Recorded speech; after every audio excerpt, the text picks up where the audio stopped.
हिंदी साहित्य का इतिहास। परीक्षा नज़दीक है, कम समय में कैसे तैयारी करें। हिंदी साहित्य का इतिहास काफ़ी बिखरा हुआ है, वाइड है। इसको संक्षिप्त करके पढ़ना परीक्षा के लिए उपयोगी है। ये मैं मेरे अनुसार इसकी ब्रीफिंग करवा रहा हूँ। तो सबसे पहले आप अपने नोट्स निकाल लीजिए, या जिनके पास नोट्स नहीं है तो वो सुन लो, सुनने से भी फायदा होगा।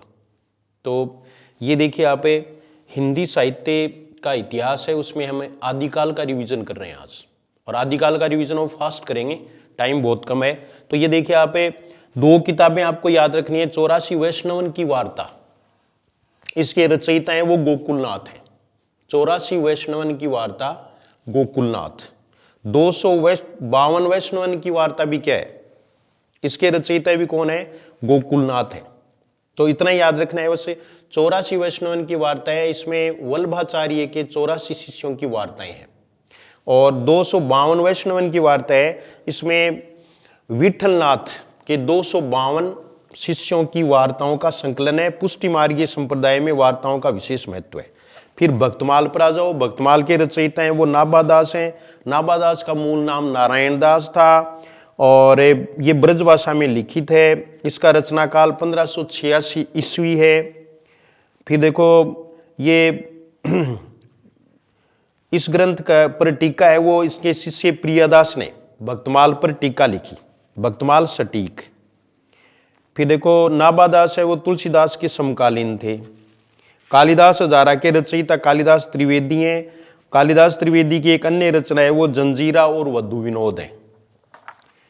फिर आगे आ जाओ, भक्त नामावली है वो ध्रुवदास की है। फिर देखो, हिंदी साहित्य इतिहास लेखन की परंपरा है वो 19वीं सदी में प्रारंभ हुई। पहले हिंदी साहित्य इतिहास लेखक हैं वो गारसादे तोसी हैं।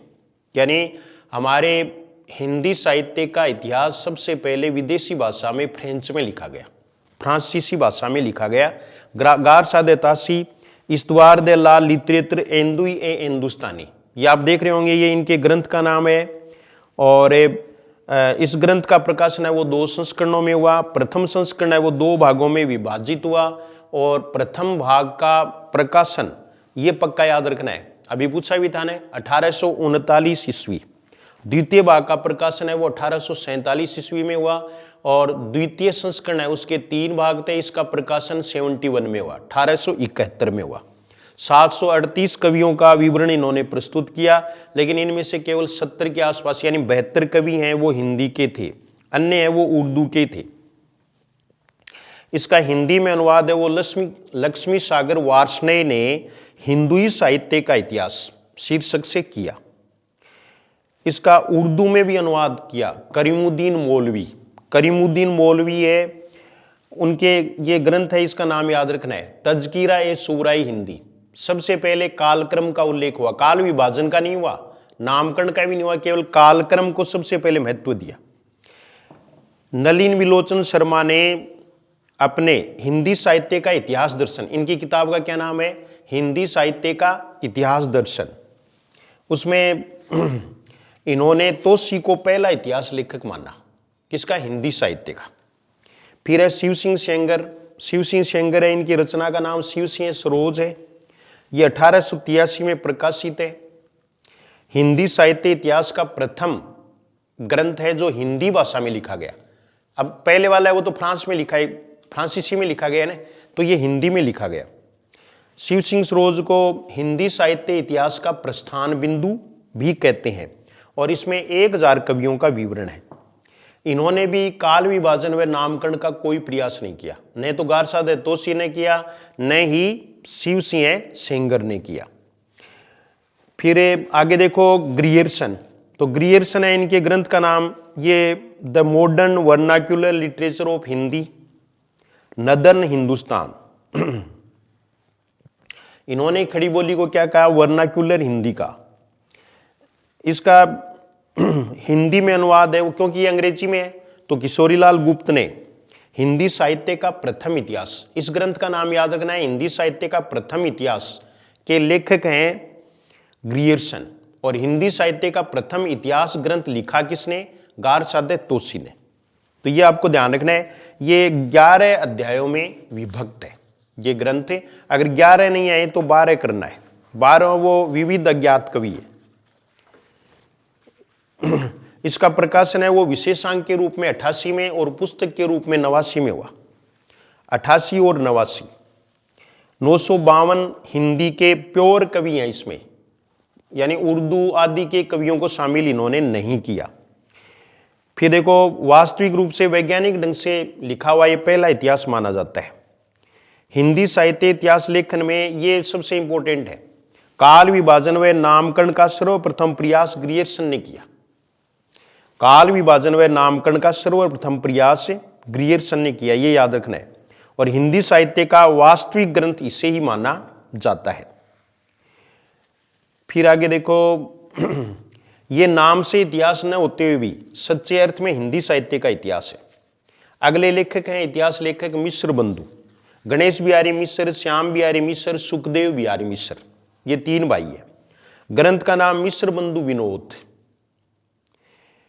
ये विशाल ग्रंथ है जो 4 भागों में विभाजित है और जिसको 8 कालखंडों में भी विभाजित किया गया है। प्रथम 3 भागों का प्रकाशन 1913 ईस्वी में हुआ। 4 भाग हैं कुल, अभी फर्स्ट ग्रेड में पूछा था ना, 4 भाग। कितने भाग हैं? तो 4 भाग हैं। 3 भागों का प्रकाशन 1913 ईस्वी में हुआ और चौथा भाग है वो 1934 में प्रकाशित किया गया। इसमें 5000 कवियों का विवरण यानी विशाल ग्रंथ है। प्रथम इतिवृत्तात्मक ग्रंथ है और रामचंद्र शुक्ल ने अपने इतिहास ग्रंथ के लिए कच्ची सामग्री इसी ग्रंथ से ली, विशेष रूप से रीतिकालीन कवियों के लिए।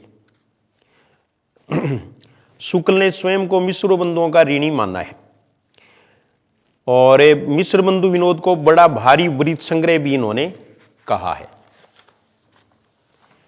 मिश्र बंधुओं ने हिंदी नवरत्न नाम से एक छोटी सी किताब और भी लिखी जिसका प्रकाशन 1910 में हुआ था, जिसमें 9 कवि हैं हिंदी नवरत्न। यही जो है ना इसमें ही, और देव बड़े की बिहारी, इस समस्या का यानी मूल जड़ है वो ये ग्रंथ है, इसमें ही हुआ। इन्होंने देव को बड़ा माना। रामचंद्र शुक्ल है, ग्रंथ का नाम हिंदी साहित्य का इतिहास, प्रश्न इसी में से आएगा। और 1929 में प्रकाशन, ये हिंदी शब्द सागर की भूमिका में हिंदी साहित्य का विकास शीर्षक से किया गया। हिंदी साहित्य का विकास और हिंदी शब्द सागर में 1929 में प्रकाशन मानना है आपको। फिर देखो, ये हिंदी का प्रथम प्रवृत्ति मूलक इतिहास था। इन्होंने 900 वर्षों के इतिहास को 4 कालखंडों में विभाजित किया है, 1000 कवियों को शामिल किया है और इनका नामकरण है वो दोहरा है, कालगत है और प्रवृत्तिगत है। अभी हम नामकरण में देखेंगे कालगत नामकरण नाम कौन से हैं और प्रवृत्तिगत नाम कौन से हैं। फिर देखो, इन्होंने कवियों के जीवन परिचय की अपेक्षा उनकी रचनाओं को अधिक महत्व दिया। इनकी एक अन्य जो रचना है वो भी आपको ध्यान में रखनी है, रस मीमांसा, रामचंद्र शुक्ल।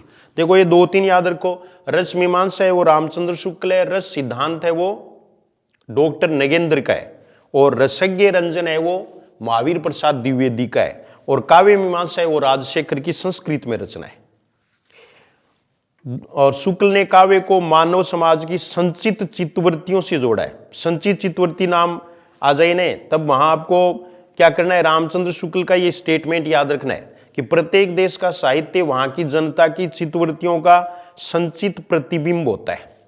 ये किसका स्टेटमेंट है? रामचंद्र शुक्ल का, ये याद रखना है। फिर है हजारी प्रसाद द्विवेदी। हजारी प्रसाद द्विवेदी ने शुक्ल की मान्यताओं को ठोस प्रमाणों के आधार पर निराधार साबित किया था। इनके 3 ग्रंथ याद रखने हैं, हिंदी साहित्य की भूमिका 1940, हिंदी साहित्य उद्भव और विकास 1952, हिंदी साहित्य का आदिकाल 1953 यानी 52-53 दोनों हैं, और हिंदी साहित्य की भूमिका है ये इनका व्याख्यान ग्रंथ है। फिर ये है ना हिंदी भाषा का उद्गम और विकास, ये उदय नारायण तिवारी का है। डॉक्टर राम कुमार वर्मा, इनकी किताब का नाम है हिंदी साहित्य का आलोचनात्मक इतिहास, क्योंकि राम कुमार आलोचना कर तो फिर ही है। और इसके 2 भाग हैं। प्रथम भाग का प्रकाशन 1938 में हुआ, इसमें 7 प्रकरण, ये छोड़ो, ये 693 से 1693 ईस्वी तक का इतिहास है इसमें। फिर देखो दूसरा खंड है वो अप्रकाशित, ये छोड़ दीजिए। बस ग्रंथ का और ये नाम याद रखना है आपको, 1938 याद रखना है। हिंदी साहित्य का वैज्ञानिक इतिहास, इसके लेखक हैं डॉक्टर गणपति चंद्र गुप्त और प्रकाशन वर्ष है 1965। हिंदी साहित्य का इतिहास नाम से डॉक्टर नगेंद्र ने, इन कईयों ने लिखा है, लेकिन सबसे बड़ा कलेवर में रमाशंकर शुक्ल रसाल का है, कलेवर में सबसे बड़ा। और नगेंद्र का आ गया ना, डॉक्टर नगेंद्र रस सिद्धांत 1965 का साहित्य अकादमी पुरस्कार इनको मिला। रीति काव्य की भूमिका, ये भी डॉक्टर नगेंद्र का है। हिंदी साहित्य का अद्यतन इतिहास है, ये भी डॉक्टर नगेंद्र का। हिंदी साहित्य का सुबोध इतिहास है, ये बाबू गुलाब राय का है।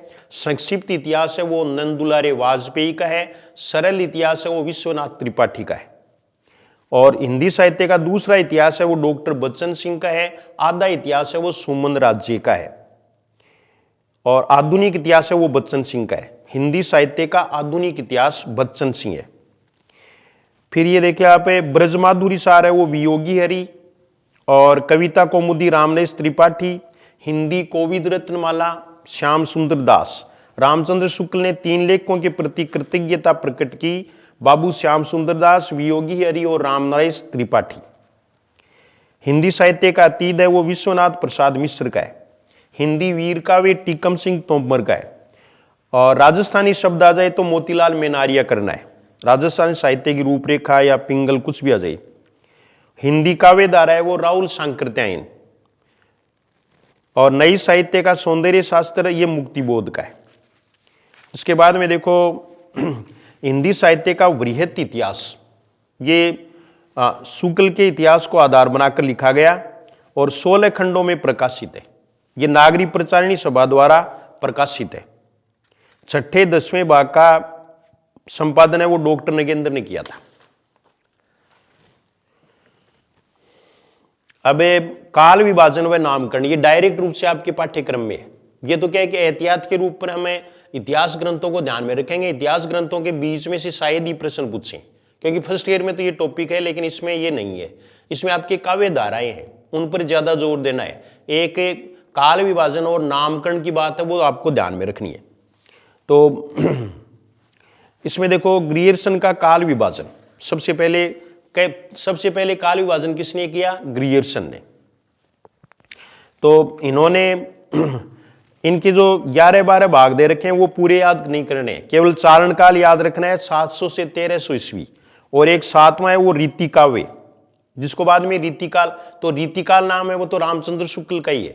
और रीति काव्य नाम, रीति शब्द का सबसे पहले प्रयोग किसने किया था? ग्रियर्सन ने। बस इतने ही याद रखने। फिर देखो इसमें ये हो गया ना, सर्वप्रथम आदिकाल को चारण काल किसने कहा? ग्रियर्सन ने। और सबसे पहले रीतिकाल नाम भी किसने दिया? ग्रियर्सन ने। लेकिन ये रीति काव्य है। जायसी की रचना की कथा ये छोड़ दो। फिर ये देखो इनका काल विभाजन है वो ज्यादा वैज्ञानिक नहीं था। मिश्र बंधुओं का काल विभाजन, ये आरंभिक काल आदिकाल को कहा इन्होंने, और माध्यमिक काल है वो भक्ति काल को कहा। अलंकृत काल याद रखना है, अलंकृत काल है वो रीतिकाल को कहा। रीतिकाल को अलंकृत काल किसने कहा? मिश्र बंधुओं ने। और आधुनिक काल को वर्तमान काल का। बाकी ये पूरी डेट आपको याद नहीं रहेंगी। रामचंद्र शुक्ल का पूरा काल विभाजन याद रखना है। जैसे कालक्रम के आधार पर आप देख रहे हैं आदिकाल है, आदिकाल को इन्होंने प्रवृत्ति मूलक नाम है वो वीरगाथा काल है। ये काफी विवादास्पद है। और ये 1050 विक्रम संवत से 1375 विक्रम संवत तक है, यानी 993 ईस्वी से 1318 ईस्वी है। ये पक्का याद रखना है। पूर्व मध्यकाल, इसमें भक्ति काल। पूर्व मध्यकाल को क्या कहा? भक्ति काल कहा है। ये 1375 से 1700 विक्रम संवत है। उसके बाद में उत्तर मध्यकाल है, ये रीतिकाल। रीतिकाल भी विवादास्पद है, ये 1700 से 1900 विक्रम संवत तक। और आधुनिक काल को इन्होंने गद्य काल कहा। ये 1900 से 1984 तक इन्होंने विक्रम संवत तक लिखा, उसके बाद में जारी है। फिर देखो शुक्ल ने आदिकाल के तृतीय प्रकरण को वीरगाथा काल कहा है। तृतीय प्रकरण को, क्योंकि आदिकाल है ये इनके हिंदी साहित्य के इतिहास में आदिकाल के 4 प्रकरण है, तो उसमें जो तीसरा प्रकरण है उसको वीरगाथा काल कहा है। शुक्ल ने आधुनिक काल के 3 उत्थान भी माने, प्रथम उत्थान, दूसरा उत्थान और तृतीय उत्थान। भारतेंदु काल, द्विवेदी काल और छायावाद काल। शुक्ल ने हिंदी साहित्य के इतिहास को 4 खंडों में विभक्त करके सरल बना दिया। और शुक्ल का काल विभाजन व नामकरण सुव्यवस्थित, सरलीकृत व सर्व प्रचलित है।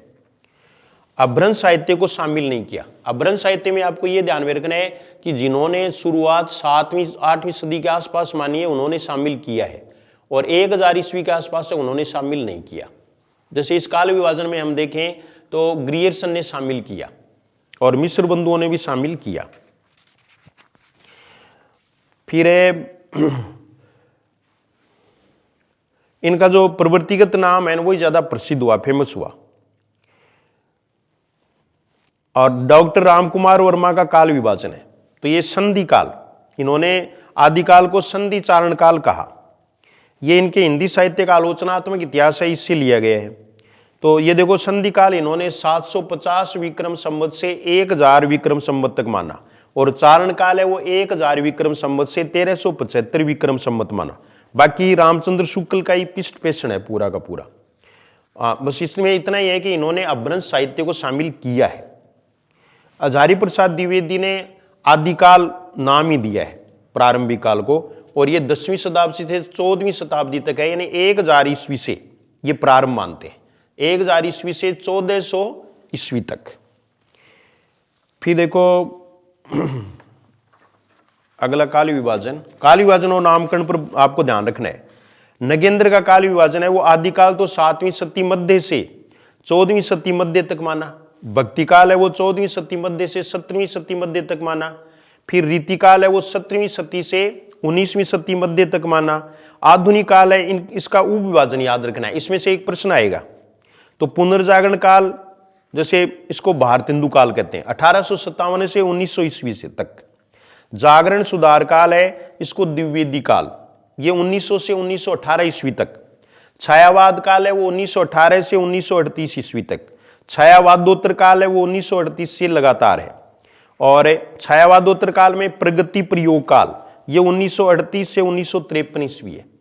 1938 से 1953 यानी 53।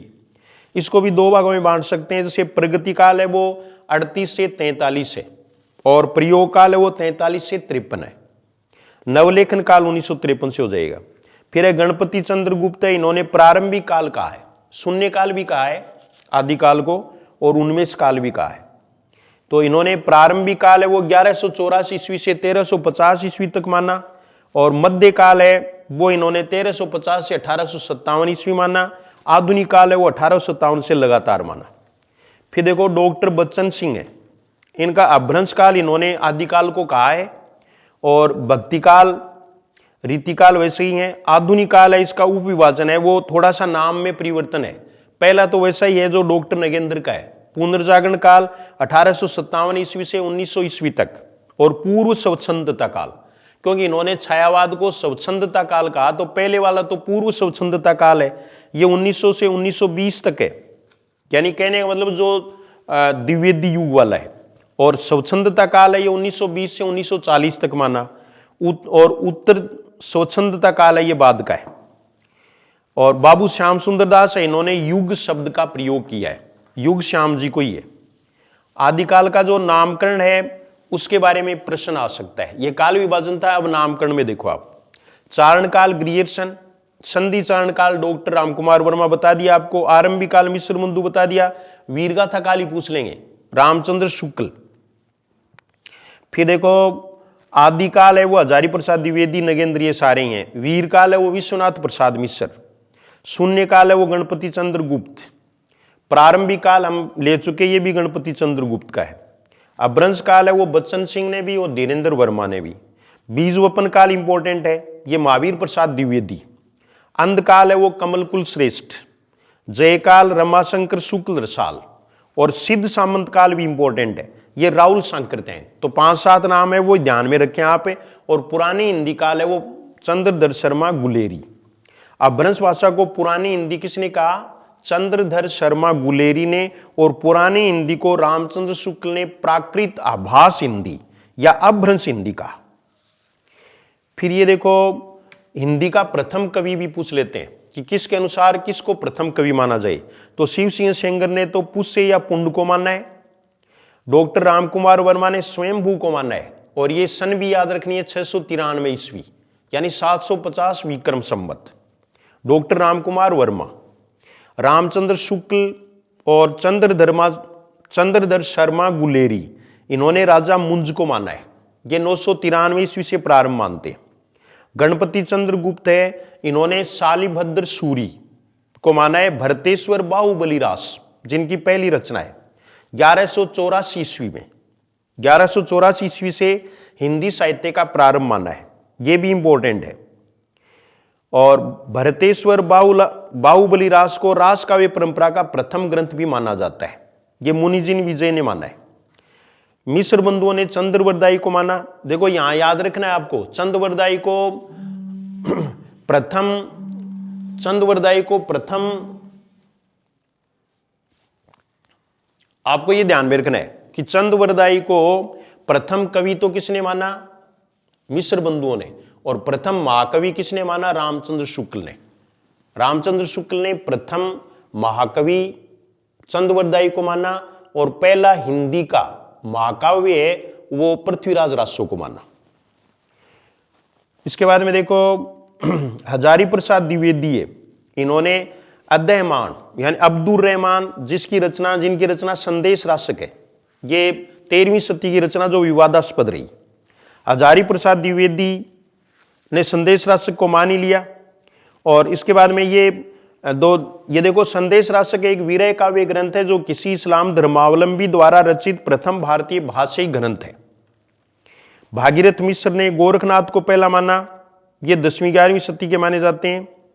और बच्चन सिंह ने विद्यापति को, बच्चों ये विद्या सीख रहे अभी, इन्होंने, और कीर्तिलता 14वीं शती। शुक्ल ने विद्यापति को भक्तिकाल का कवि माना है।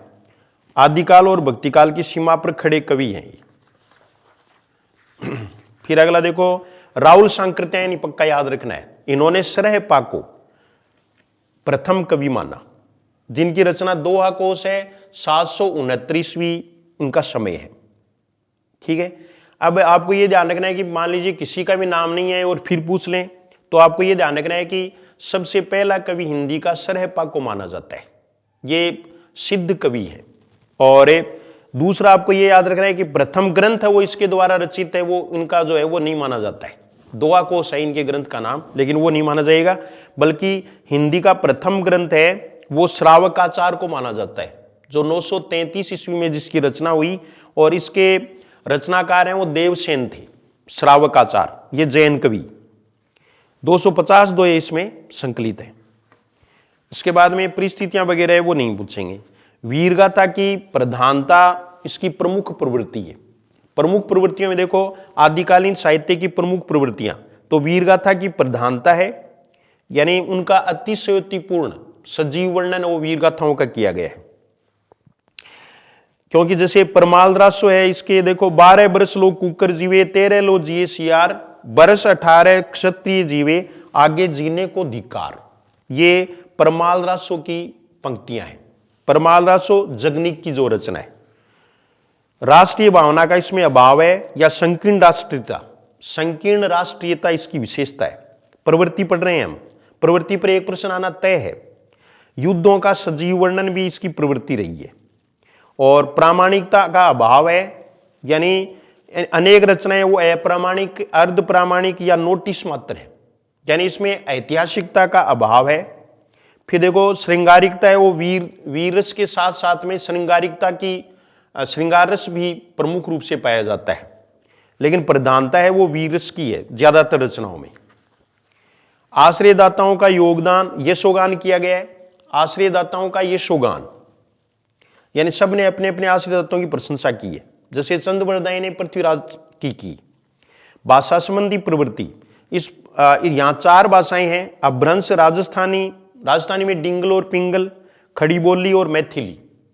तो ये है, वैसे विवादास्पद हो जाएगा प्रश्न अगर यह पृथ्वीराज रासो की भाषा है या कौन सी शैली में लिखा गया है, तो ये पिंगल शैली में लिखा गया है, लेकिन रामकुमार वर्मा इसकी डिंगल शैली मानते हैं, तो वहां दिक्कत हो सकती है। हमें पिंगल माननी है 1 नंबर पर। हजारी प्रसाद द्विवेदी का कथन देखो, 10वीं से 14वीं शताब्दी तक का काल भाषा की दृष्टि से अपभ्रंश का ही बढ़ाव है। इसी अपभ्रंश के बढ़ाव को कुछ लोग उत्तरकालीन अपभ्रंश कहते हैं और कुछ लोग पुरानी हिंदी। फिर है दरबारी साहित्य इसमें रचा गया। यह प्रश्न पहले भी प्रवृत्ति के रूप में पूछा जा चुका है। कौन सा? जनजीवन से संपर्क का अभाव। जनजीवन का से संपर्क का अभाव रहा। आम जनता और सामाजिक जीवन का लेखा जोखा इस साहित्य में नहीं है। फिर देखो रासो ग्रंथों की प्रचुरता रही इसमें। तो रासो ग्रंथ वो प्रमुख रूप से 6 हैं, जो जिस आधार पर 12 ग्रंथों के आधार पर वीरगाथा काल नाम रामचंद्र शुक्ल ने दिया है। उनमें से 6 रासो ग्रंथी हैं और ये इनके आपको रचयिता है वो जरूर याद रखने। पृथ्वीराज रासो चंदवरदाई, खुमान रासो दलपति विजय, परमाल रासो जगनिक, हमीर रासो सारंगधर, बिसलदेव रासो नरपति नालय, विजयपाल रासो नलसिंह है। ये 6 के 6 आपको याद रखने हैं। और इसमें विविध छंदों का प्रयोग हुआ। पृथ्वीराज रासो में 68 प्रकार के छंदों का प्रयोग हुआ है। फिर देखो अलंकारों का विभिन्न अलंकार है वो इसमें प्रयुक्त किए गए हैं और प्रकृति चित्रण है वो उद्दीपन के रूप में अधिक इसमें प्रयोग हुआ। काव्य रूप दोनों है, मुक्तक भी और प्रबंधात्मक भी। जैसे पृथ्वीराज रासो, हमीर रासो, खुमान रासो, संदेश रासक ये प्रबंध काव्य हैं और बिसलदेव रासो है इसके बारे में ये गेय काव्य है, इसलिए इसको मुक्त काव्य भी मान लेते हैं। ठीक है। और खुसरो की पहेलियां, विद्यापति की पदावली ये सब है वो मुक्त काव्य के रूप हैं। काव्य शैलियां दोनों प्रचलित थी। फिर ये यहां से ये हमारा दूसरा टॉपिक है। कौन सा? कि विभिन्न काव्य धाराएं। तो काव्य धाराएं देखो इसमें 6 काव्य धाराएं मान सकते हैं। एक तो सिद्ध साहित्य, जैन साहित्य, नाथ साहित्य, रासो साहित्य, लोक साहित्य और गद्य साहित्य, ये 6 हैं। तो सिद्ध साहित्य है, इसमें देखो सबसे पहले ये सिद्ध साहित्य का संबंध है वो बौद्ध धर्म से है और बौद्ध धर्म की भी वज्रयान शाखा से है। ये वज्रयानी जो थे उनको सिद्ध कहा गया है। ये मंत्रों की सिद्धि में विश्वास करने वाले थे, इसलिए इनको सिद्ध कहते थे। सिद्ध साहित्य का काल 8वीं सदी से 13वीं सदी तक माना जाता है। और फिर देखो इन्होंने अपने मत का प्रचार है पूर्वी क्षेत्र में किया, जैनियों ने पश्चिमी क्षेत्र में किया। हिंदी साहित्य पर सबसे पहले बौद्ध दर्शन का ही प्रभाव पड़ा। राहुल शंकरतैन ने हिंदी में यानी राहुल शंकरतैन के अनुसार सिद्धों की कुल संख्या 84 मानी जाती है। अभी प्रश्न पूछा है, सिद्ध होते हैं 84। हिंदी काव्य धारा में इन्होंने इसका वर्णन किया है। फिर देखो सरहपा पहले सिद्ध कवि हैं, तो इन्होंने 32 ग्रंथों की रचना की। इनको सरोजवज्र, राहुल भद्र, पद्मवज्र आदि कहते हैं। राहुल शंकरतैन ने नाम इनसे ही लिया अपना। इनके ग्रंथ का नाम दोहा कोश है ही और ये पहले सिद्ध माने जाते हैं। अंतः साधना पर इन्होंने बल दिया। इनकी ये पंक्ति जरूर ध्यान में रख लेना, नाद न बिंदु न रवि न शशि मंडल, ये इनकी पंक्ति है। जाहि मन पवन संचरहि रवि शशि नहीं पवेश। तो ये सरहपा है। सरहपा का मतलब रवि हो गया, एक हो गया शशि, रवि और शशि, तो दोनों ही तेज थोड़ी चलते हैं, धीरे धीरे चलते हैं। तो इसलिए आपको सरहपा यानी पा चल रहे हैं, सरहपा। तो सरहपा की पंक्तियां हैं। फिर देखो शबरपा, शबरपा के चर्या पद है। ये सरहपा के शिष्य थे। आपको कालक्रम में ध्यान रखना है कि पहले सरहपा आएंगे उसके बाद में शबरपा आएंगे, बस इसका इतना ही महत्व है। ये शबरों की तरह रहते थे। लुईपा का आपको ध्यान रखना है, लुईपा है वो शबरपा के शिष्य थे, तो इसके बाद में लुईपा आएंगे। और ये धर्मपाल के शासन काल में विद्यमान थे और सिद्धों में लुईपा को उच्चतम स्थान प्राप्त है। ये प्रश्न पूछते हैं, बस इतना ध्यान रखना है आपको। रहस्य भावना ज्यादा पाई जाती है इनमें। डोंबीपा भी हैं, कर्णपा भी हैं, कुकरीपा भी हैं। और फिर है सिद्ध साहित्य की विशेषता, तो गेय पद की परंपरा सिद्धों ने प्रारंभ की हिंदी साहित्य में। लेकिन अगर यह आ जाए कि शुद्ध गेय पद है वो किसने शुरू किए, तो किसने? विद्यापति ने। यह ध्यान रखना है। संत साहित्य व रहस्यवाद का बीज इसी में है। और सिद्धों की भाषा याद रखनी है, संध्या भाषा या संध्या भाषा है। और फिर देखो भोगवाद की प्रधानता है, यानी सिद्ध है वो प्रवृत्ति मार्गी थे, ये भी पक्की विशेषता याद रखनी है। इसमें 2 रसों की प्रधानता है, शांत व श्रृंगार रस की। आगे देखो फिर नाथ आते हैं तो उनमें शांत रस की है। जैन है उनमें भी क्या है, शांत रस ही प्रधान है। आचार्य प्रसाद द्विवेदी का कथन देखो, भक्तिवाद पर सिद्धों का प्रभाव है, ईसाई मत का कोई प्रभाव नहीं है। और रामचंद्र शुक्ल ने देखो, शुक्ल ने सिद्ध साहित्य को सांप्रदायिक शिक्षा मात्र मानकर साहित्य में शामिल नहीं किया। तो रामचंद्र शुक्ल ने जो धार्मिक साहित्य है उसको शामिल नहीं किया है। हजारी प्रसाद द्विवेदी के अनुसार आदिकाल की प्रामाणिक सामग्री सिद्ध साहित्य से प्राप्त हुई है, अतः ये सिद्धों की महत्वपूर्ण देन है। सिद्धों ने पौराणिक मान्यताओं का खंडन किया तथा वेदों के प्रति असमान प्रकट भी इन्होंने किया था। फिर है जैन साहित्य। जैन साहित्य इसको अपभ्रंश साहित्य कहते हैं, क्योंकि इनका साहित्य वो अपभ्रंश भाषा में लिखा गया है। ये पश्चिम भाग में इन्होंने प्रचार किया। यहां देखो 3-4 प्रश्न है वो सीधे सीधे आ सकते हैं। तो अपभ्रंश का वाल्मीकि स्वयंभू, अपभ्रंश का वेदव्यास पुष्पदंत या पुष्यदंत, अपभ्रंश का पाणिनि हेमचंद्र जिनका शब्दानुशासन है। फिर देखो इसे रास साहित्य भी कहा जाता है। और 4 प्रमुख काव्य शैलियां रास, फागु, चरित और आचार। चरित है ये प्रबंधात्मक काव्य होता है और चरित ही सबसे बड़ी देन है जैनियों की, क्योंकि जैनी काव्य वही सबसे ऑथेंटिक माना जाता है आदिकाल में। फागु व चरित है वो प्रबंध काव्य की शैलियां हैं। आचार शैली उपदेशात्मक काव्य शैली है और रास शैली इनकी काफी प्रसिद्ध है, एक नाट्य शैली है। ये जैन साहित्य का सर्वाधिक लोकप्रिय रूप है। फिर है प्रमुख कवि देखो स्वयंभू, तो इनकी रचना है वो पौंचर्यूत है 693 ईस्वी। ये राम कथा है, ये इनकी कीर्ति का अक्षय स्तंभ है। फिर है रिठ नेमी चरियु, इसे हरिवंश पुराण भी कहते हैं, इसमें कृष्ण कथा है। फिर है पंचमी चरियु, ये इनकी रचनाएं हैं। देवसेन का श्रावकाचार हम पढ़ चुके। हेमचंद्र का शब्दानुशासन है सिद्ध हेमचंद्र शब्दानुशासन। बचपन का नाम चंगदेव था और ये हेमचंद्र को अपभ्रंश व प्राकृत का पाणिनि कहा जाता है, दोनों आए तो अपभ्रंश का मानना है। भला हुआ जो मारिया बैणी मारा कंतु, ये शब्दानुशासन से लिया गया है और हेमचंद्र की ही पंक्तियां हैं। पुष्पदंत अगले कवि हैं, ये 10वीं शती के हैं। इनकी रचना देखो महापुराण, उत्तर पुराण, जस हर चरियु जिसको यशोधरा चरियु कहते हैं, नाय कुमार चरियु यानी नाग कुमार चरित। पुष्पदंत अपने आप को अभिमान मेरु और सरस्वती नीले या कविकुल तिलक कहते थे, अभिमानी थे ये। और पुष्यदंत को अपभ्रंश का व्यास कहा जाता है, क्योंकि इन्होंने 63 यानी 63 महापुरुषों के जीवनी की घटनाओं का वर्णन महापुराण में किया है। दोहा चौपाई शैली अपनाई जिसका प्रभाव रामचरितमानस पर भी पड़ा। शालिभद्र सूर्य इनकी आपको बताई दिया 1184 ईस्वी। भरतेश्वर बाहुबली रास इनकी रचना का नाम है। दूसरी रचना है वो इनकी बुद्धि रास है। बुद्धि रास है वो जल्लन कवि की है, वो जल्लन की रचना है। पंच पांडव चरित रास है। अन्य फिर रचना और रचनाकार है तो ये देखो चंदनबाला रास है वो कवि आशुक की रचना है।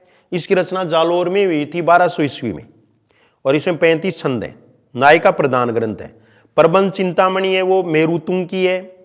रेवतगिरी रास है वो विजय सेन सूरी की है। नेमिनाथ रास है वो सुमति गणी की है। और ये पक्का याद रखना है, हमारा भविष्य धन से ही बनेगा, तो भविष्य कहा है वो धनपाल की है। योगसार है वो जोइंदू की है। और पहाड़ दोहा राम सिंह जैन, यानी राम सिंह ने पहाड़ दोहा भोताओं है, यो याद रखना है। फिर है जैन साहित्य की विशेषताएं, तो ये देखो बाह्य उपासनाओं का विरोध किया, नारी रूप चित्रण इन्होंने किया है, सांतरस की प्रधानता है, प्रकृति चित्रण फागु काव्य में जैन कवियों ने प्रकृति के मादक चित्रों का श्रृंगार रूप में वर्णन किया है। कहा जाता है कि हिंदी साहित्य में सबसे पहले प्रकृति का वर्णन है वो जैन साहित्य में ही मिलता है। और धीरेन्द्र वर्मा ने कहा है कि चरित काव्य लेखन के क्षेत्र में जैन कवियों का हिंदी साहित्य सदैव ऋणी रहेगा। आदिकाल में जैन साहित्य सबसे प्रामाणिक एवं विश्वसनीय साहित्य माना जाता है, ये प्रश्न पूछा हुआ है, इनका ये विश्वसनीय माना जाता है। नाथ साहित्य देखो सिद्धों की वाममार्गी भोग प्रधान साधना की प्रतिक्रिया में नाथ साहित्य संप्रदाय का उदय हुआ। हजारी प्रसाद द्विवेदी ने नाथ संप्रदाय को अवधूत संप्रदाय कहा है। सिद्ध नारी भोग में विश्वास करते थे किंतु नाथपंथी उसके विरोधी थे और ये आदिनाथ को अपना पहला गुरु मानते हैं। नाथ संप्रदाय के प्रवर्तक मत्स्येंद्र नाथ व गोरखनाथ को माना जाता है। दोनों आए तो गोरखनाथ करें प्रवर्तक के रूप में, क्योंकि साहित्य के यही प्रवर्तक हैं।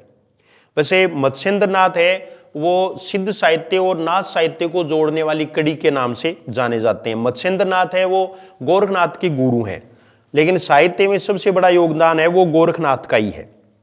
फिर देखो गोरखनाथ ये 9वीं से 11वीं सदी तक हुए हैं ऐसा बताया जाता है। सांकृत्य ने 845 ईस्वी माना। गोरखनाथ की रचनाओं का संकलन डॉक्टर पीताम्बर दत्त बड़थवाल ने गोरखवाणी में किया है। और फिर देखो इनके 14 ग्रंथ है, लेकिन ये ज्ञानामृत, आत्मबोध, रामावली, सप्तवार, ज्ञान तिलक, शब्दी ऐसे थोड़े नाम याद रखने हैं, वैसे बहुत ज्यादा इंपॉर्टेंट नहीं है। और ये है ना गोरख जगायो जोग भक्ति बगायो लोग, ये पंक्ति किसकी है तो तुलसीदास की है। चौरंगीनाथ, गोपीचंद, नागार्जुन ये रसायनज्ञ थे, ये नाथ ही हैं, 9 नाथों में है, नाथों की संख्या 9 मानी जाती है। मिश्र बंधुओं ने गोरखनाथ को हिंदी का प्रथम गद्य लेखक माना है। मिश्र बंधुओं ने गोरखनाथ को प्रथम गद्य लेखक माना। फिर देखो नाथ साहित्य की विशेषताएं, तो ये भी आपको है ना कि पहले सिद्ध साहित्य है, उसके बाद में नाथ साहित्य और उसके बाद में फिर संत साहित्य। संत साहित्य पर इसका प्रभाव पड़ा है, सबसे ज्यादा संत साहित्य है वो नाथ साहित्य से ही प्रभावित है। हठ योग और शून्य साधना पर बल दिया, शांत रस की प्रमुखता है, श्रृंगार रस का इसमें कोई लेना देना नहीं है। फिर देखो साधनात्मक रहस्यवाद है, गुरु को सर्वोच्च स्थान इन्होंने दिया है, शैव मत का प्रतिपादन किया है और संध्या भाषा शैली का प्रयोग इन्होंने किया। और शुक्ल ने नाथों की भाषा को सद्धुकड़ी भाषा माना है, क्योंकि राजस्थानी भाषा में इन्होंने ज्यादा रचना की। चारित्रिक सुचिता, सुचिता मानी पवित्रता पर बल दिया। नारी को साधना क्षेत्र से बाहर किया। हजारी प्रसाद द्विवेदी का कथन देखो, इस मार्ग की सबसे बड़ी कमजोरी इनका रूखापन और गृहस्थ के प्रति अनादर है। रासो साहित्य में देखो रासो शब्द की व्युत्पत्ति है, तो गारसा देतोसी ने तो राजसूय से, रामचंद्र शुक्ल वाला याद रखना है रसायन, क्योंकि इन्होंने बताया कि बिसल देव रासों में रसायन शब्द का बार बार प्रयोग हुआ है। और श्यामलदास और इन्होंने जायसवाल ने रहस्य को माना। हजारी प्रसाद वाला याद रखना है रासक, रासक से ही सबसे ऑथेंटिक माना जाता है। नरोत्तम स्वामी ने रसिक से माना। फिर देखो रासो है क्या, तो रासो चारण कवियों द्वारा रचित वीरगाथा काव्य है, जो प्राय राजस्थानी भाषा में अतिशयोक्तिपूर्ण ढंग से ओजस्वी भाषा में रचित है। रासो ग्रंथ वो वीरगाथात्मक, प्रशस्ति मूलक और वीर रसात्मक है। प्रमुख रासो ग्रंथ हमने पढ़ लिए। पृथ्वीराज रासो जिनके रचयिता है वो चंद्रवरदाई हैं और ये प्रबंधात्मक महाकाव्य है। ये हिंदी का पहला प्रबंधात्मक महाकाव्य माना जाता है। चंद्रवरदाई हैं, इनका जीवन काल 1168 से 1192 ईस्वी तक है और इनका मूल नाम है वो बलिदय था, बलिदय। दूसरा नाम पृथ्वी भट्ट था। इनका जन्म लाहौर में हुआ था, लेकिन बाद में ये नागौर में बस गए। जालंधरी देवी का इनको इष्ट था और ये है ने एक थाल जन्म एक थाल मरण, ये पृथ्वीराज और चंद्रवरदाई के बारे में कहा जाता है। दोनों एक ही दिन जिनमें और एक ही दिन मरे। इसको स्वाभाविक विकासशील काव्य कहा जाता है। फिर देखो पृथ्वीराज रासो के उत्तरार्ध भाग की रचना है वो उनके पुत्र जलहन ने की। पुस्तक जलहन हत दे चली गजन नृपकाच। प्रथम संस्करण है, ये देखो 4 संस्करण प्रसिद्ध हैं, ये डॉक्टर नरोत्तम स्वामी के अनुसार है। तो प्रथम संस्करण है वो बृहद संस्करण है, ये उदयपुर संग्रहालय में सुरक्षित है और नागरी प्रचारणी सभा द्वारा 1905 ईस्वी में प्रकाशित किया गया। इसमें 69 समय है। ज्यादातर यही प्रश्न पूछेंगे पृथ्वीराज रासो में कितने समय है, सम्यो या समय, तो ये 69 याद रखना है आपको, ठीक है। और इसमें 16,306 छंद है। कैमासबद्ध है वो यहाँ इसकी प्रमुख घटना है और पद्मावती समय वो भी महत्वपूर्ण है। द्वितीय संस्करण है, इसमें 7,000 छंद हैं। इसको मध्यम संस्करण कहा जाता है। यह अप्रकाशित है, बीकानेर और अबोहर में इसकी प्रतियां वो सुरक्षित हैं। इसमें अध्यायों को प्रस्ताव कहा गया है। पहला जो बृहद है उसमें तो इसको जो है ना इनको क्या कहा गया, समय कहा गया है, सर्गों को या अध्यायों को, और इसमें एक प्रस्ताव कहा गया है। तीसरा संस्करण है, इसमें 3,500 छंद हैं, 19 अध्याय है। यहां अध्यायों को खंड कहा गया है। फिर देखो चौथा संस्करण है, ये लघुतम संस्करण है, इसमें 1,300 छंद है, इसमें अध्याय नहीं है। और डॉक्टर दशरथ शर्मा इसी को मूल रासो ग्रंथ मानते हैं। अपने मूल रूप में रासो की ऐतिहासिकता अक्षुण्ण है, ये डॉक्टर दशरथ शर्मा ने कहा। फिर आगे देखो आप, प्रामाणिकता और अप्रामाणिकता पर प्रश्न पूछ सकते हैं। तो ये देखो, पूर्णतः अप्रामाणिक मानने वाले हैं वो श्यामलदान और मुरारीदान है, ठीक है। लेकिन सबसे पहले इसको अप्रामाणिक घोषित किसने करवाया? डॉक्टर बुल्लर ने 1875 में रॉयल एशियाटिक सोसाइटी को पत्र लिखकर। और रामचंद्र शुक्ल वो इसको पूर्णतः जाली ग्रंथ, पूरा ग्रंथ जाली है, पूर्णतः जाली ग्रंथ मानते हैं। रामचंद्र शुक्ल हैं वो जाली ग्रंथ मानते हैं इसको यानी ये पूरा ग्रंथ है वो जाली है। इसके बाद में देखो, रामकुमार वर्मा भी हैं, गौरी शंकर हीराचंद ओझा हैं और मॉरिसस हैं। फिर प्रामाणिक मानने वालों में याद रखना, डॉक्टर श्याम सुंदर दास हैं, कर्नल टोड हैं वो इसके विदेशी उद्धारक कहलाते हैं, विदेशी उद्धारक। और मोहनलाल विष्णुलाल पंड्या, ये भी इनके, यानी इन्होंने रासो सनक्षा नाम से ग्रंथ लिखा था। मिश्र बंधु है, ये हैं ही। और उसके बाद में देखो आप, ये डॉक्टर नगेंद्र हैं, मेनारियां हैं, गारसादे तोसी हैं, ग्रियर्सन है।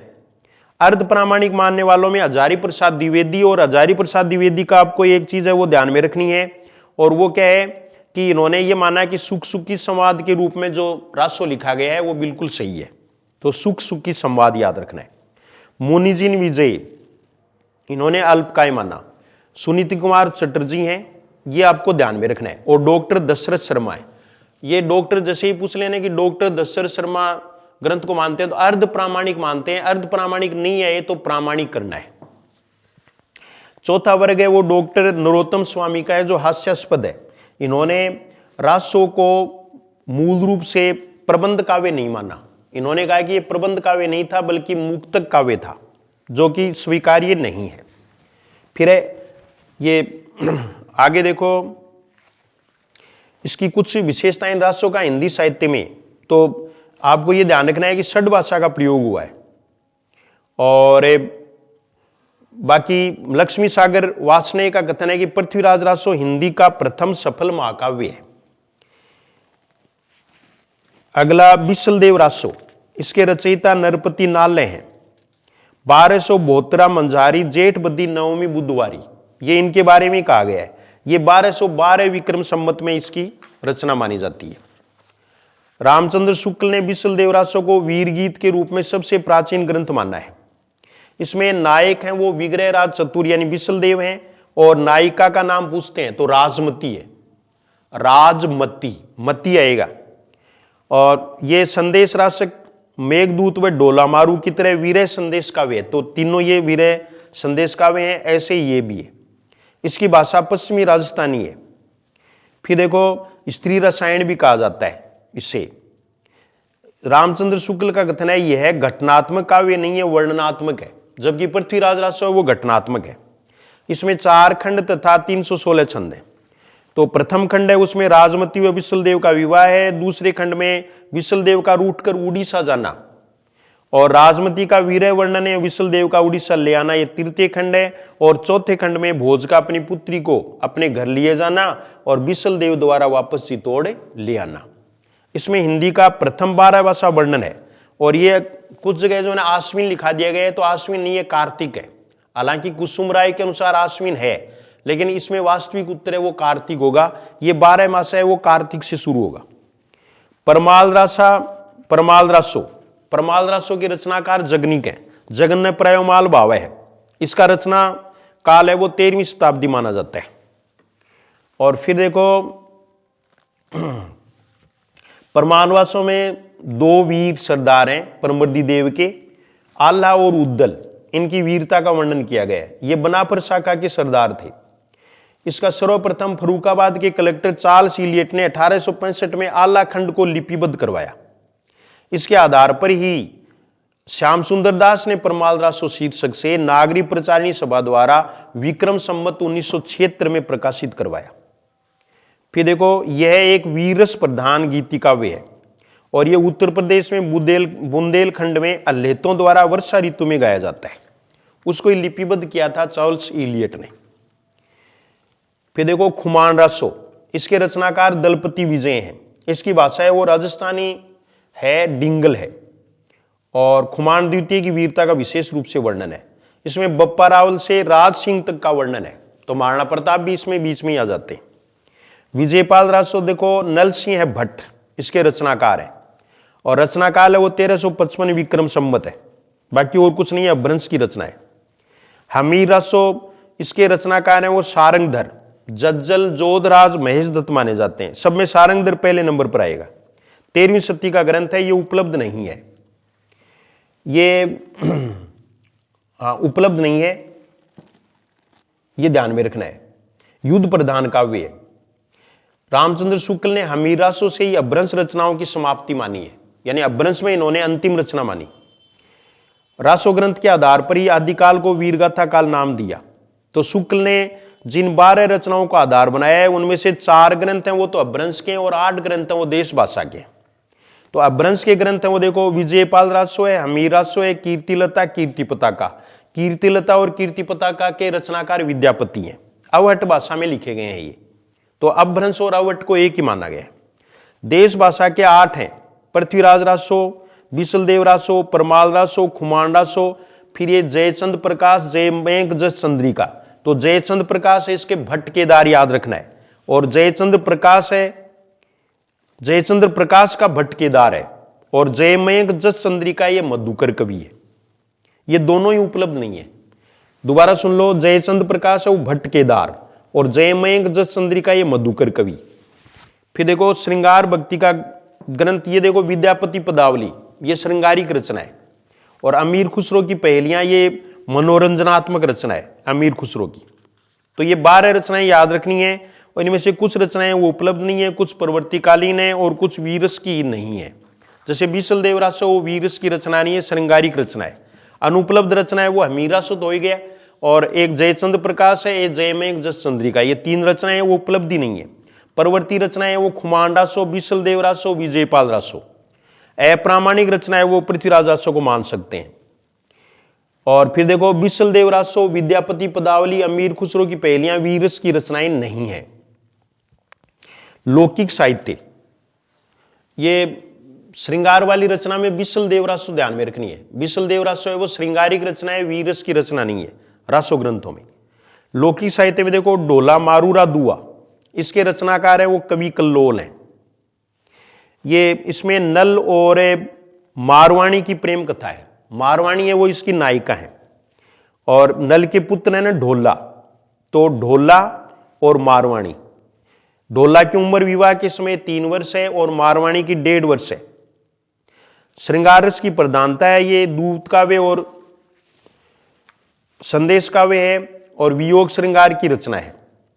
और इन ढोला की जो पत्नी है, दूसरी पत्नी, वो राजकुमारी मालवाणी है। फिर आगे देखो हजारी प्रसाद द्विवेदी ने इसके दोहों को, हजारी प्रसाद द्विवेदी ने इसके दोहों को हेमचंद्र व बिहारी के दोहों के बीच की कड़ी माना है। इसकी भाषा राजस्थानी डिंगल है।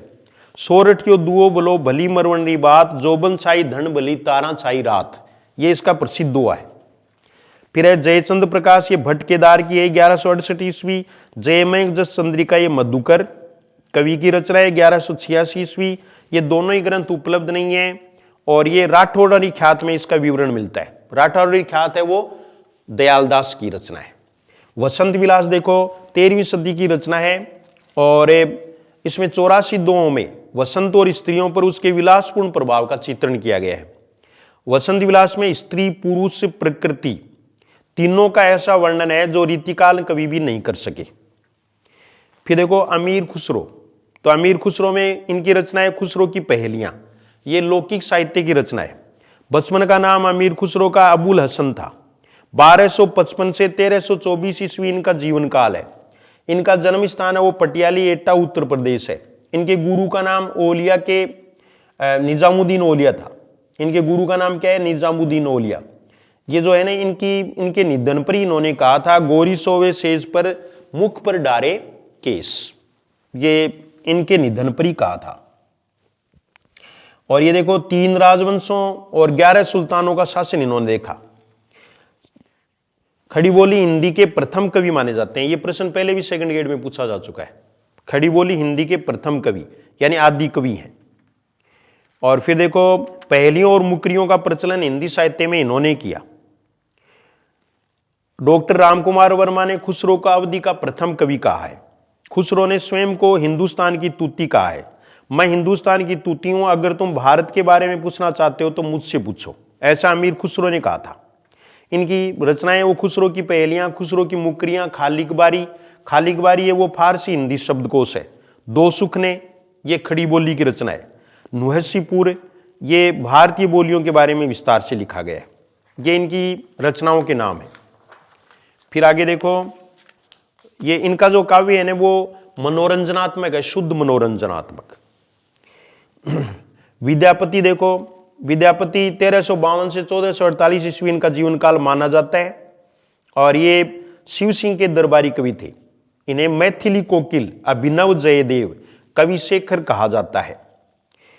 ये आदिकाल के उत्तरार्ध और भक्तिकाल के पूर्वार्ध के कवि माने जाते हैं, यानी ये भक्तिकाल और आदिकाल और भक्तिकाल की सीमा पर खड़े कवि हैं। इनकी रचना देखो कीर्तिलता, ये 403 ईस्वी में है और इसके बारे में ये देशील बयना यानी अवहट या प्रवृत्ति अपभ्रंश में रचित राज प्रशस्ति चरित काव्य है। इसमें कीर्ति सिंह की वीरता का वर्णन है।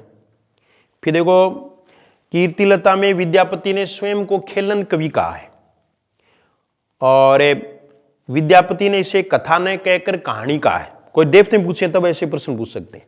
कीर्ति पताका है, ये भी 1403 ईस्वी है और ये अवहट भाषा की रचना है। शिव सिंह की वीरता का वर्णन है। कीर्ति पताका में कीर्ति सिंह का नहीं है, शिव सिंह का वर्णन है, शिव सिंह की वीरता का। यह ग्रंथ अप्राप्य है। कीर्तिलता व कीर्ति पताका दोनों रचनाएं वीरस व श्रृंगारस की हैं। फिर है विद्यापति पदावली, तो इसमें देखो रानी लक्ष्मा देवी के कहने पर इसकी रचना की, क्योंकि विद्यापति है वो शैव थे, इसके बावजूद इन्होंने राधा कृष्ण जो भक्ति है उससे प्रेम से संबंधित पद लिखे इसमें। और ये गेय शैली में है, गेय पद है। चैतन्य महाप्रभु पदावली के गीत गाते गाते बेहोश हो जाते थे, इसलिए चैतन्य संप्रदाय में ये धार्मिक ग्रंथ के रूप में पूज्य है। गीत गोविंद ये यानी जयदेव की रचना है, उससे प्रभावित होकर कृष्ण और राधा के लौकिक श्रृंगार का वर्णन किया है, अतः इन्हें अभिनव जयदेव कहा जाता है। और विद्यापति पदावली ही इनकी अक्षय कीर्ति का स्तंभ है। शुक्ल ने भी ऐसा ही कहा है। और विद्यापति वो श्रृंगारी कवि हैं या भक्ति कवि हैं, तो भक्त कवि मानने वालों में श्याम सुंदर दास, हजारी प्रसाद द्विवेदी हैं और श्रृंगारी कवि मानने में शुक्ल, डॉक्टर रामकुमार वर्मा और बच्चन सिंह हैं। फिर देखो अन्य रचनाएं ये नहीं लेनी है। फिर है गद्य साहित्य, तो गद्य साहित्य में राउल वेल पर प्रश्न आएगा। ये 10वीं 11वीं सदी की रचना है। इसके रचनाकार हैं वो कवि रोडा हैं। इसकी नायिका का नाम राउल है, बेल नहीं है, ये याद रखना है। हिंदी में प्रथम नक्शिक वर्णन राउल वेल में मिलता है। प्रथम नक्शिक वर्णन, प्रथम चंपू काव्य राउल वेल है, प्रथम शिलांकित कृति भी राउल वेल है। बहुत सारे प्रश्न बनते हैं और इसमें 6 खंड हैं। और ये देखो प्राचीनतम चंपू काव्य माना जाता है। फिर देखो ये एक शिलांकित कृति हो गया।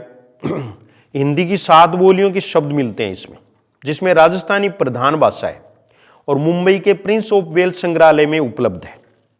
फिर है उक्ति व्यक्ति प्रकरण, इसके रचनाकार हैं वो दामोदर शर्मा है। रचनाकार याद रखना है, ये गोविंद चंद्र के सभा पंडित थे। ये व्याकरण ग्रंथ है। प्रकरण है वो किसमें होते हैं? व्याकरण में। फिर देखो इसके बाद में ये राजकुमारों को सिखाने के लिए इसका ये है ना, इसकी भाषा अपभ्रंश वो है और तत्सम 12वीं सदी की रचना है। बनारस के आसपास के क्षेत्र की भाषा व संस्कृति का ज्ञान करवाया गया इसमें। राजकुमारों वाला वो है ना, वो वर्ण रत्नाकर। तो इसमें राजकुमारों को छोड़ दो, आप कुछ नहीं करना है। ये देखो वर्ण रत्नाकर देखिए आप, इसके रचनाकाल है वो ज्योतिरीश्वर ठाकुर है और 14वीं सदी की रचना है। भाषा है वो मैथिली है वर्ण रत्नाकर की।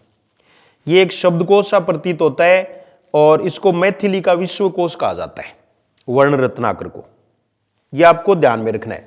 तो ये आदिकाल है वो लगभग हमारा पूरा हो गया। इसको आप 1-2 बार सुन लें, थोड़ा सा टिक कर लें, बस इतना ही है, बाकी फालतू नहीं पढ़ना है। बाकी इसके बाद में कल आपको भक्तिकाल करवा देंगे।